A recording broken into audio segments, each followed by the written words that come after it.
Let's read from the Word. Philippians chapters 2, starting in verse 12. Therefore, my dear friends, if you've always obeyed not only my presence, but now much more my absence, continue to work out your salvation with fear and trembling. For it is God who works in you to will and act in order to fulfill his good purpose. Do everything without grumbling or complaining, so that you become blameless and pure, children of God without fault in a warped and crooked generation. Then you will shine among them like the stars in the sky, as you hold firmly to the word of life. And then I will be able to boast on the day of Christ that I did not run or labor in vain. But even if I am being poured out like a drink offering on the sacrifice and service coming from your faith, I am glad and rejoice with all of you. So you too should be glad and rejoice with me. Thank you, Alan. You may be seated. So good to be with you today and to be able to worship God together. Last week I broke into our Philippians sermon series. We're returning to it today, but I broke in to talk about an important subject, the hashtag #MeToo movement and the plague of sexual abuse and sexual harassment. If you missed that lesson, I would encourage you to go and look at it on our YouTube channel or our Facebook. It's such an important lesson. Pass it on to others who may have suffered or are suffering from these kinds of things. Hopefully it'll bring some healing. The year was 1968, and TV producer Bud Greenspan was packing up his gear following the marathon at the 1968 Mexico City Olympics.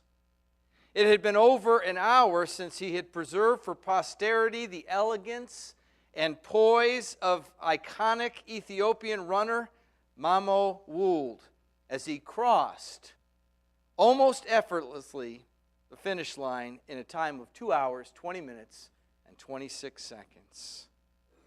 An assistant came running up to Greenspan, yelling, "There's one left. You ought to film him too."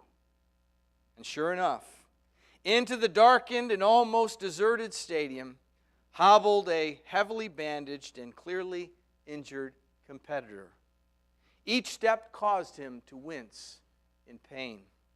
John Stephen Akwani, the Tanzanian competitor, had fallen badly in the 11th mile while jockeying for position. In the fall, he dislocated his knee, and he badly damaged his shoulder, which was rammed against the pavement. The few spectators remaining inside the stadium began to cheer and clap as Akwani struggled to reach the finish line. And as he crossed it, he fell for the second time, clutching his knee in agony, and the crowd roared their acclaim. Greenspan recorded every bit of that excruciatingly painful and courageous emotional finish. In addition, he got to interview Akwani and asked him why he bothered finishing given his injuries and given the fact that he could not win. Akwani said these words, "Mr. Greenspan, I don't think you understand. My country did not send me 5,000 miles to start the race. They sent me 5,000 miles to finish the race." Akwani was the last to finish in 54th place. But 75 runners started the race. A former race car driver said, "No matter how well you start or how many cars you pass, they'll forget you before tomorrow if you don't finish well." Dr. Robert Clinton, professor at Fuller Seminary, did a study of male leadership in the Bible, determined that only 30% finished well. That's not a very promising statistic, is it? The Christian life is like a car race. It's like a marathon. It's long and exhausting. And unlike those races, we're not competing against each other. We're competing against ourselves and the enemy and the Christian course itself. And even though every step of the race is important, the beginning and the middle and the end, the most important thing is that we stay in the race until the end and that we finish. The Christian life is a call to completion. In our sermon series, Joy for the Journey, a study of Paul's letter to the Philippians, we're almost halfway through the letter. So far, we've seen Paul pray for the Philippians. We've seen him share his own situation and give his own perspectives on his life. We've seen him challenge them to live in unity, following the example, the humble example of Jesus himself. And now as we turn to Philippians chapter 2, verses 12 through 18, we want to explore Paul's challenge to strive towards completion. What we will learn today is that when we strive to bring our salvation to completion while depending on God's power, it results in a powerful witness and an enduring joy. Let's notice, first of all, that Paul, before he moved into his challenge, he began with a word of appreciation. He wrote there in verse 12, "Therefore, my dear friends, as you have always obeyed, not only in my presence, but now much more in my absence." Here we see he addressed the Philippians as his dear friends, in the warmest of terms. The term literally means my beloved. Paul truly cared about them. He wanted them to know how much he cared about them, especially before he moved towards challenging them, right? So after addressing them so warmly, he then gave them a compliment. He praised them for their obedience. How admirable is it if children only obey their parents when their parents are present and are watching them? That's not very commendable, is it? But how do we feel as parents when we hear how our children are living obediently when they're not with us, right? When we're not there to watch them. Similarly, it's a wonderful thing when people are obedient to the Lord all the time, not just when some spiritual leader that they respect is with them, like the Apostle Paul, and watching over them. And so Paul truly loved them. He appreciated them. He took a moment to convey his pride in them before he moved on to challenge them. So, first of all, let's notice the aim of a Christian. Paul issued his challenge. He gave them a goal. He gave them an aim for every Christian. And what is it? Paul said, "Continue to work out your salvation with fear and trembling." Excuse me. Some people get confused when they read this verse. And they say, "I thought we're saved by grace and not by works." And I can see how that might be confusing, but read the verse more carefully. Notice Paul said to work out your salvation. He didn't say to work for your salvation. Those are two very different things, right? The verb work out carries with it the meaning of work to completion. In Paul's day, it was often used to refer to working a mine, to grab all of the precious things out of that mine completely, to work it to completion, or to work a field to get the greatest possible yield from the crop in a certain field. So what Paul's saying to the Philippians when he told them to work out their salvation was, don't stop halfway. Go on to completion. Go on to maturity. Keep striving until the work of salvation is fully brought out in you, in your life. I think this aim for the Christian has implications for both the quality of our Christian life and the duration of our Christian life. What I mean by that is we must persevere to the end. We can't quit along the way. We must finish the race. That's duration. But at the same time, as we persevere to the end, we must strive to grow toward maturity and completeness. That's quality. And I'm heartbroken when I see people fall away from the Lord. And in my 33 plus years of ministry, I've seen far too many people start the Christian race and fall along the way and to quit the race. But at the same time, I'm also heartbroken when I see people remain in the race but never really grow in their walk with God. How sad it is to see a Christian stunted in their growth year after year, making no progress, continuing to be slaves of the same habits and temptations, continuing to be guilty of the same failures and inactivities. Brothers and sisters, this is not God's will for His children. God wants us to grow. He wants us to go on towards completion. Christians aren't meant to be pew potatoes or spiritual dropouts. Christianity is meant to be a life of growth and transformation. It is God's will for us to make progress, to not be stuck in the same place we were when we were converted, or 10 years ago, or 5 years ago, or 1 year ago, for that matter. And perhaps that's why the Holy Spirit led Paul to include the words, "Work out your salvation with fear and trembling." Why should we work out our salvation with fear and trembling? Are we to be afraid of God? Yes and no. Yes, in the sense of respecting a parent, and He is our heavenly parent, or a judge, He is our spiritual judge. No, in the sense of being afraid of a monster. God is not that at all. We should work out our salvation with fear and trembling because spiritual things are serious business, and they have eternal consequences. Our relationship with God is something that should be never treated casually. God deserves and demands our complete respect and obedience. And changing our attitudes and behaviors to conform with God's character demands our full and careful attention. Working out our salvation with fear and trembling means that our relationship with God is our most important aim and goal in life. And so Paul challenged the Philippians to work out their salvation, to move towards maturity, to continue until completion. And then he shared with them some good news.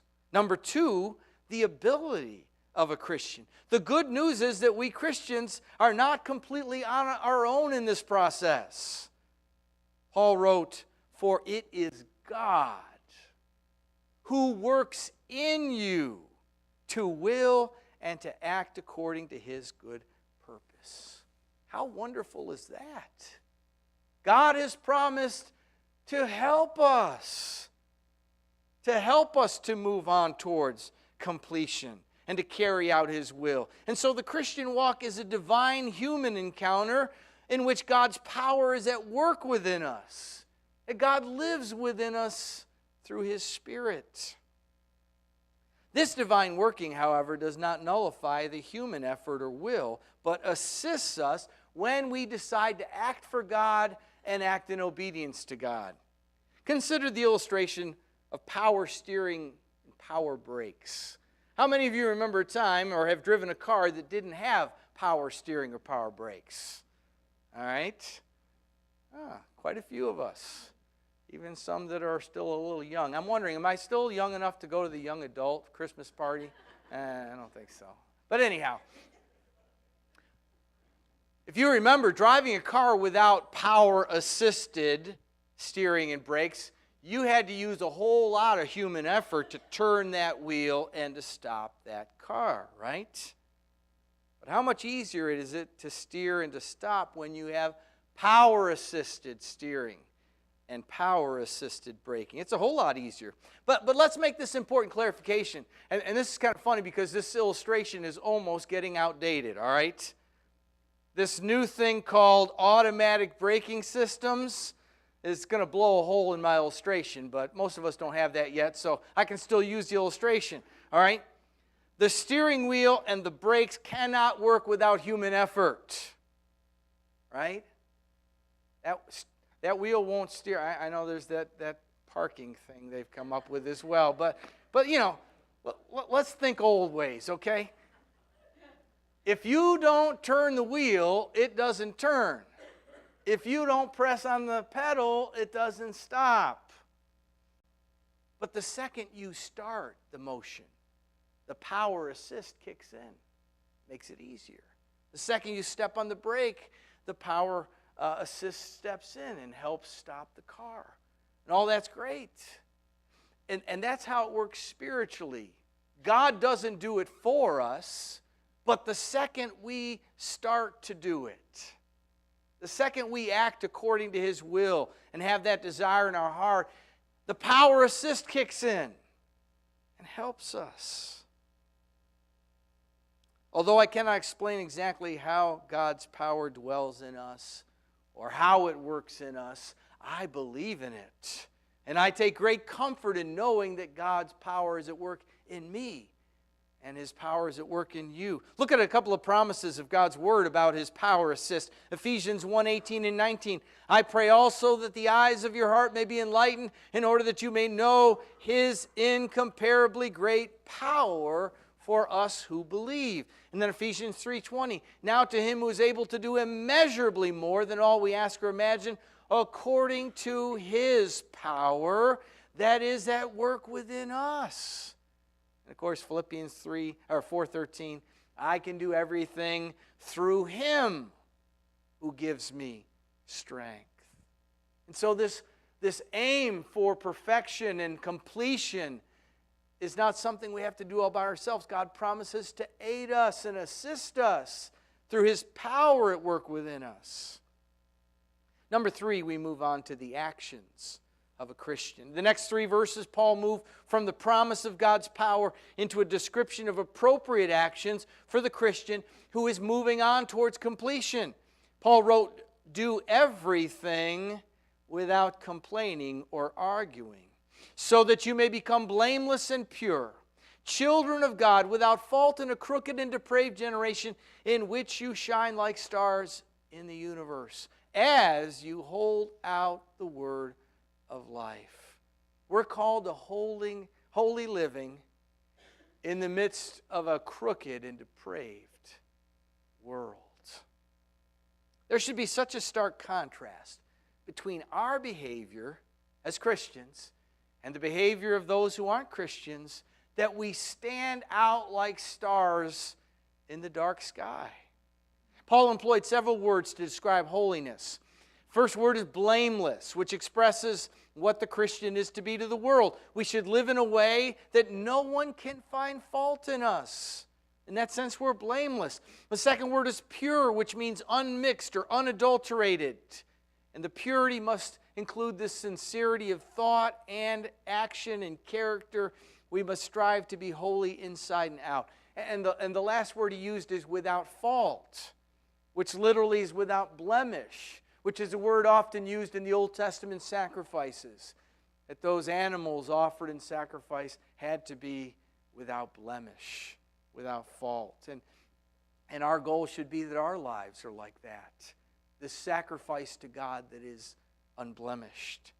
So with the goal of holiness in mind, he mentioned 2 specific actions that are unbecoming to the Christian on their way to completion. And those actions are complaining and arguing. And I'm sure Paul mentioned those 2 specifically as he wrote to the Philippians because it was a problem they were having in the church there at Philippi. When we get to chapters 3 and 4, we'll see some of the conflict going on there. There's a conflict at Philippi that's probably being characterized by complaining and arguing. And I can imagine how that kind of behavior would destroy the testimony of the church at Philippi as people outside the church witness that church at war with itself. That's an ugly thing, isn't it? Unholy living is always destructive, not only to our individual lives, but to the church as a whole and to the testimony, the church's witness to the world. We're supposed to shine like bright, holy stars in a dark universe. But if we're not moving towards holiness, then we are no different from the world. If our lives are characterized by the same sinful attitudes and activities as the world, then we can't be beautifully different. We will be ugly the same, right? And therefore, moving toward maturity and completeness must include moving toward holiness. And with God's help, let us purify our attitudes and actions. Let's have nothing to do with those sinful attitudes and habits and actions of the world. And so, in sharp contrast to what we see out there in the world right now, things like destructive language, right? Things like, what were things I wanted to mention? Oh yeah, the world's bitter tongues, whether they're on the internet or elsewhere, the bitter tongues, the racial division, the sexual exploitation like we talked about last week. In contrast to that, let's express graceful words. Let's express the value of all people and treat everyone with love and justice. You talk about shining like stars in the universe against a dark backdrop. With God's help, we can rise above petty arguments and division. We can be freed from the sinful traps of substance abuse or pornography or the insatiable lure of materialism.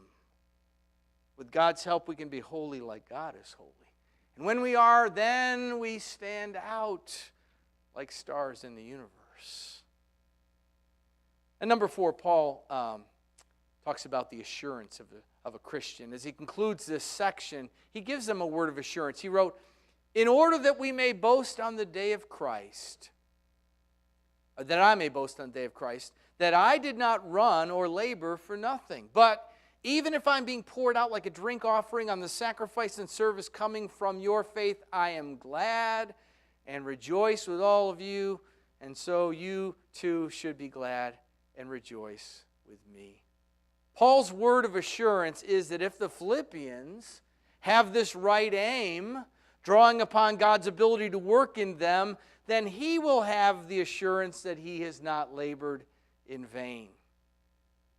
Paul was assured that whether his life was poured out in ministry or poured out in death, it would not be wasted.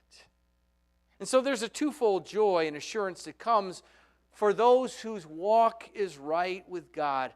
There's the joy of the here and now, knowing that we're pleasing God and doing things that are helpful. And then there's the joy of the hereafter. Paul's relationship with God, where he worked out his salvation with fear and trembling, allowed him to be so comfortable with life or death that he could rejoice in both. And we too can have that same kind of assurance and joy as we work out our salvation with fear and trembling on toward completion. So let's review simply what Paul challenged the Christians at Philippi to do. It's the same thing I think he would challenge us to do if he were here today. First of all, the aim of the Christian, the goal of completion and maturity, that has to do with quality and duration. The ability of the Christian to draw upon God's power to achieve this aim. The actions of the Christian are to be holy, to shine in the darkness as good examples. And then the assurance of the Christian is the joy that comes from the assurance of our reward for our faithfulness. I want to end with another running story. This one comes out of the Olympics from last summer, from Rio. I don't know if you remember this story or not, but runners Abby D'Agostino, she was from the U.S., and Nikki Hamblin from New Zealand, they left the world touched as they competed in the women's 5,000-meter semifinals there in Rio. During the race, somewhere around the 3,200-meter mark, Abby and Nikki collided. Nikki was running when she suddenly had to slow her pace to avoid contact with someone in front of her, and Abby was right behind her, bumped into her at that point, and the both of them fell to the ground. But instead of appearing frustrated at this loss of their dreams of glory, both put on a display of the Olympic spirit that I think will live on long after the games. Abby was the first to get up, but instead of running ahead, she stopped to help Nikki up. Abby tapped her on the shoulder and said to her, get up. We have to finish this." And as they started then to run together, it became obvious that Abby had a serious injury. She began to limp and she fell to the ground again. And this time, Nikki's the one that stopped to encourage her to get up and finish the race. Abby urged Nikki to go on without her, and eventually both girls made it to the finish line. Nikki was waiting at the finish line to give Abby a big emotional hug. And even though Nikki came in second to last, and Abby came in very last, right, the final one, they both got into the finals. Their sportsmanship impressed the Olympic Committee so much that they were allowed to run in the finals. Unfortunately, Abby's injury was too severe. She could not run at all when the finals came around. And Nikki came in last place in the finals. It was her personal best that year, though, so she ran up to her abilities. Nikki later said this in an interview: "I'm so grateful for Abby for doing this for me. That girl is the Olympic spirit right there." I hope this story will inspire us to help each other, to run to the finish line. We need each other along the way, right? We need each other to pick each other up when we stumble, and we do stumble. We need each other to give encouragement when we feel like quitting, because there's those moments when we want to just hang it all up. What matters is not how well you start, but how well you finish. And the Christian life is the call to completion. So let's keep on, and let's help each other reach the finish line, receive the reward for those that complete the race.